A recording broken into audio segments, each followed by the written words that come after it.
Pending ഇടുമ്പോൾ ആദ്യം നമ്മൾ സർവീസ് റിസൾട്ട് എൻട്രിയിൽ പോവുക. എന്നിട്ട് മേലോട്ട് എത്തിക്കഴിഞ്ഞാൽ ഇവിടെ ഈ പ്ലസ് ബട്ടൺ ഉണ്ട്. ഈ പ്ലസ് ബട്ടൺ കൊടുത്തു കഴിഞ്ഞാൽ ടെക്നീഷ്യൻ്റെ പേര്, ഇതിപ്പോൾ ജിഷാദ് എന്ന് പറഞ്ഞ ടെക്നീഷ്യന് കംപ്ലൈൻറ്റാണ് ചെയ്യാൻ പോകുന്നത്, അവരെ പേര് കൊടുക്കുക. എന്നിട്ട് അവരെനിക്ക് തന്ന ഫീഡ്ബാക്ക് ഫോണിൽ നോക്കൂ. അതിൻ്റെ ലാസ്റ്റ് RNP വരുന്നത്, കംപ്ലൈൻറ്റ് നമ്പറിൻ്റെ ലാസ്റ്റ് വരുന്ന 3 അക്കം നമ്മൾ എന്ത് ചെയ്യുക, ഇവിടെ റിസീപ്റ്റ് നമ്പറിൽ അടിച്ചു കൊടുക്കുക. ഇപ്പോൾ ഇതിൽ കണ്ട 3486 ആണ് ലാസ്റ്റ് വരുന്നത്. പിന്നെ പെൻഡിങ് ഇടാൻ എന്താ പറഞ്ഞിട്ടുള്ളത്, പാനലാണ് പെൻഡിങ്. നമുക്ക് പാനൽ എന്ന് പറയുമ്പോൾ TVൻ്റെത്. അപ്പോൾ ഈ 3486ൻ്റെ നമ്പർ എവിടെ അടിക്കണം, റെസീറ്റ് നമ്പറിൽ കൊണ്ടുപോയിട്ട് അടിക്കണം. 3486 കൊടുത്തിട്ട് ഇൻക്വയറി കൊടുക്കുക. ഇൻക്വയറി കൊടുത്താൽ അഞ്ചു എന്നുള്ള ഷിഞ്ചു എന്ന് പറഞ്ഞിട്ടുള്ളൊരു കോൾ ഇവിടെ വരും. അതേപോലെ വന്നു കഴിഞ്ഞാൽ നെക്സ്റ്റ് ചെയ്യേണ്ടത് നമ്മൾ മോഡൽ നമ്പർ കൊടുക്കണം.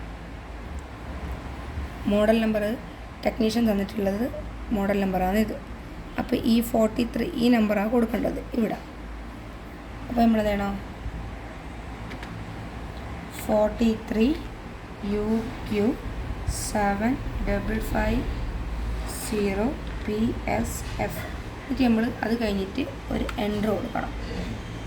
എൻട്രി കൊടുത്ത് കഴിഞ്ഞാൽ വരുന്ന ഇതെവിടെ കൊടുക്കുക.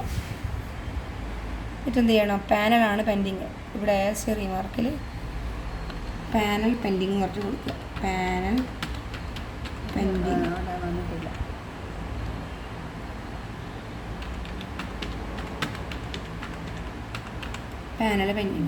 ഇങ്ങനെ കൊടുത്തു കഴിഞ്ഞാൽ നമ്മൾ എന്ത് ചെയ്യണം, നേരെ ഇവിടെ വന്നിട്ട് ഇത് കണ്ട ഈ പാർട്ട് പോർട്ടലിലേക്ക് പോവുക. പാർട്ട് പോർട്ടലിലേക്ക് പോയി കഴിഞ്ഞാൽ പിന്നെ പാർട്ട് പോർട്ടലിൻ്റെ വിൻഡോ വരും.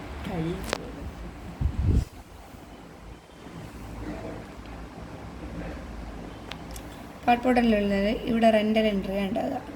ഇതെന്ത് ചെയ്യണം, പാർട്ട് ഓർഡർ ചെയ്യേണ്ടതുകൊണ്ട് പാർട്ട് ഓർഡർ എൻട്രി ആക്കുക. എന്നിട്ട് നമ്മളെന്ത് ഇവിടെ ഈ വന്നിട്ട് നമുക്ക് ടെക്നീഷ്യൻ ഫോണിൽ അയച്ചെന്ന മോഡൽ നമ്പറിൽ ഒരു നമ്പർ ഉണ്ടാവും. ഇത് കണ്ട 43 UQ550 PSF DTRF LJL. അതന്നെ നമ്മളെന്ത് ചെയ്യുക, ഇവിടെ ഉണ്ടോ എന്ന് നോക്കുക. ഇതിലിപ്പോൾ CT ഉണ്ട്, DTRF ഉണ്ട്, DTRY ഉണ്ട്. അപ്പോൾ നമ്മളേതാ കൊടുക്കേണ്ടത്, DTRF LJL അത് കൊടുക്കുക. ഇതാ ഇവിടെ നിന്ന് കൊടുക്കുക. എന്നിട്ട് ഇൻക്വയറി, എന്നിട്ട് പാനൽ നടിച്ച് നോക്കുക. പാനൽ നടിച്ചിട്ട് വരുന്നില്ലെങ്കിൽ നമ്മൾ എന്ത് ചെയ്യണം, മൊഡ്യൂൾ നടിച്ച് നോക്കുക. മൊഡ്യൂൾ കണ്ട LCD മൊഡ്യൂൾ TFT ഇതെടുക്കുക. പിന്നെ പാനലിൻ്റെ പാർട്ട് നമ്പറെല്ലാം സ്റ്റാർട്ട് ചെയ്യുക EAJ ആയിരിക്കും. എന്നിട്ട് എന്ത് ചെയ്യുക, ഡബിൾ ക്ലിക്ക് ചെയ്ത് കഴിഞ്ഞാൽ ഇതിങ്ങനെ വരും. എന്നിട്ട് നമ്മൾ എന്ത് ചെയ്യുക, ഇവിടെ പ്ലസ് കൊടുക്കുക. പ്ലസ് കൊടുക്കുന്നത് ഇവിടെ സ്റ്റോക്ക് ഉണ്ടോയെന്നറിയാം, സ്റ്റോക്കില്ല. ഇങ്ങനെ കാണിക്കുമ്പോൾ ഇവിടെ ഇതുവരെ ഇത് വന്നിട്ടില്ല എന്നർത്ഥം. ഇതും നോക്കുമ്പോൾ ഇവിടെ ഇതുവരെ വന്നിട്ടില്ല. ഇത് നോക്കുമ്പോൾ ഇവിടെ കണ്ടു ഒരു 0 എന്ന് പറഞ്ഞിട്ട്, അതായത് മുന്നേ ഇതൊരിക്കൽ ഈ സർവീസ് സെൻറ്ററിൽ വന്നിട്ടുണ്ട് ആർക്കോ വേണ്ടിയിട്ട്. അത് 0 കാണിച്ച് കഴിഞ്ഞാൽ വന്നിട്ടുണ്ട്.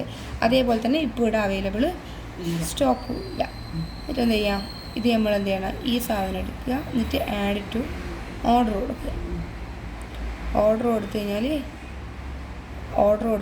ഇവിടെ കസ്റ്റമർ ഓർഡർ നമ്പർ എന്നെല്ലാം പറഞ്ഞിട്ട് ഓട്ടോമാറ്റിക്കലി അവരെ കംപ്ലയിൻറ്റ് നമ്പർ വരും. എന്നിട്ട് സബ്മിറ്റ് കൊടുക്കുക. എന്നിട്ട് ഓക്കെ കൊടുക്കുക.